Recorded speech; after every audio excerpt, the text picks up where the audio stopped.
2025 में होने वाले बिहार विधानसभा चुनाव का अगला मुख्यमंत्री कौन हो सकता है? नीतीश कुमार, तेजस्वी यादव या फिर प्रशांत किशोर। यही तीन चेहरा बिहार की राजनीति में नजर आ रहे हैं और यही तीन चेहरा जनता के जुबान पर भी है। बिहार जहां राजनीति सिर्फ सत्ता की लड़ाई नहीं बल्कि जुबान, जात और जनभावना सबका एक संगम है।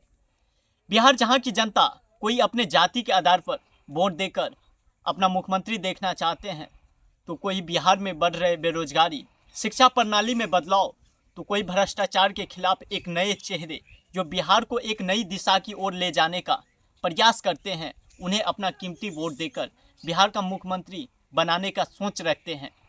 बिहार का चुनाव करीब है। हर चौपाल, हर चाय की दुकान पर एक ही सवाल, अब की बार कौन? नमस्ते दोस्तों, मैं हूं बबलू बाजीराव और आप देख रहे हैं हमारे ऑफिशियल चैनल बबलू बाजीराव पर, जहां हम लाते हैं शिक्षा, टेक्नोलॉजी और भविष्य से जुड़ी बातें। आज के इस वीडियो में जानेंगे कौन होगा नेक्स्ट सीएम, पूर्व मुख्यमंत्री नीतीश कुमार या युवा उम्मीद तेजस्वी यादव या फिर नए चेहरा जनसुराज पार्टी का नेता प्रशांत किशोर। चलिए जानते हैं। नीतीश कुमार वो नाम जिसने बिहार को, ऐसा कहा जाता है, जंगल राज से बाहर निकाला, सड़कें बनवाई, बिजली पहुंचाई और बेटियों को साइकिल दी। वोट नजदीक आने से पहले 125 यूनिट बिजली फ्री की, 400 रुपया वृद्धा पेंशन में वृद्धि करके 1100 रुपया की और सुशासन का नारा दिया। कमाल की बात तो यह है, वक्त के साथ वो नारा भी कहीं खो गया। वही नीतीश जिन्होंने बिहार में शराबबंदी की, लेकिन शराब आज भी बिहार में खुलेआम मिलता है। ये मैं मीडिया रिपोर्ट के अनुसार बताता हूँ। वही नीतीश जिन्होंने दहेज लेने और देने दोनों पर प्रतिबंध लगाया था, लेकिन आज भले ही ये कानून के नजरों में नहीं दिखता है, लेकिन आम लोगों को बिना चश्मा लगाए दिखता है। नहीं यार, इतना भी अंधा नहीं है हमारे भारत देश का कानून व्यवस्था, लेकिन हाँ, इन सभी समस्याओं के कारण लग रहा है कानून के आंखों पर पट्टी बांधा हुआ है। नीतीश कुमार जो अपना कुर्सी कब्जियाने के लिए कभी बीजेपी के साथ तो कभी आरजेडी के साथ, वही नीतीश जिन्होंने कहा था मर जाना कबूल है पर बीजेपी के साथ जाना कतई कबूल नहीं है। हम लोग तो सवाल ही नहीं पैदा होता है, मर जाना कबूल है, उनके साथ जाना हमको कभी कबूल नहीं है, यह अच्छी तरह जान लीजिए। वही नीतीश जब बीजेपी के साथ गठबंधन किया तो कहा बातों बातों में फिसल गई।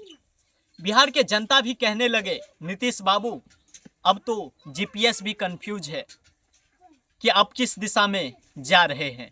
आखिर आप क्या चाहते हैं? जिधर ही देखा खीर उधर ही बैठा फिर। इसीलिए तो नीतीश बाबू का नाम पलटू चाचा पड़ गया। कभी बीजेपी के साथ तो कभी आरजेडी के साथ, कभी पलटकर फिर जेडीयू में वापिस। अगर इस बार पलटू चाचा फिर अपनी पलटी मारता है तो केंद्र में कुर्सी डगमगाना तय है, क्योंकि नीतीश को विकास हो या ना हो, लेकिन अपना कुर्सी सुरक्षित होना चाहिए। प्रशांत किशोर राजनीति के उस्ताद या जनता के लिए नए मसीहा। अब बात उस चेहरे की है जो नेताओं को जीतना सिखाता था और अब खुद जनता से जीतने का उम्मीद रखते हैं। हाँ, वही प्रशांत किशोर जिन्होंने बिहार के राजनीति में नमक डालकर बिहार के जनता के आंखों पर जो पट्टी बांधा हुआ था उसे हटाकर अपना हक का अधिकार दिखाया। वही शख्स जिन्होंने मोदी, ममता, जगन और नीतीश जैसे नेताओं की रणनीति बनाई, लेकिन खुद सभी नेताओं की पर्दाफाश भी कर रहे हैं। नेता नहीं बनना है, मुझे बिहार को बदलना है। बिहार की जनता सुन तो रही है, अमल भी करते हैं। क्या यहाँ की जनता उन्हें वोट देकर मुख्यमंत्री के रूप में देखना चाहेंगे? जनसुराज बिल्कुल कॉन्फिडेंट है कि 14 तारीख को आप देखेंगे इतिहास लिखा जाएगा। बड़े तेजस्वी, युवा जोश, लेकिन वही पुराना बोझ। बात करते हैं नए बिहार की नई पीढ़ी का आवाज, तेजस्वी यादव। वही तेजस्वी जिनका माता पिता दोनों बिहार के मुख्यमंत्री रह चुके हैं। वही लालू यादव जिस टाइम छोटे जाति, गरीब, पिछड़ा, अति पिछड़ा, हरिजन को अपना अधिकार के लिए बोलने तक का प्रभुत्व नहीं था। वही लालू यादव जिन्होंने अपना हक के लिए लड़ने का अधिकार दिया। लेकिन 900 करोड़ चारा घोटाला के मामले में गिरफ्तार के बाद विरोधी पार्टी के नेता और जनता ने चारा चोर के नारा से विरोध करने लगा। ये कितना % सच है या झूठ, यह हम नेक्स्ट पार्ट में जानने का प्रयास करेंगे।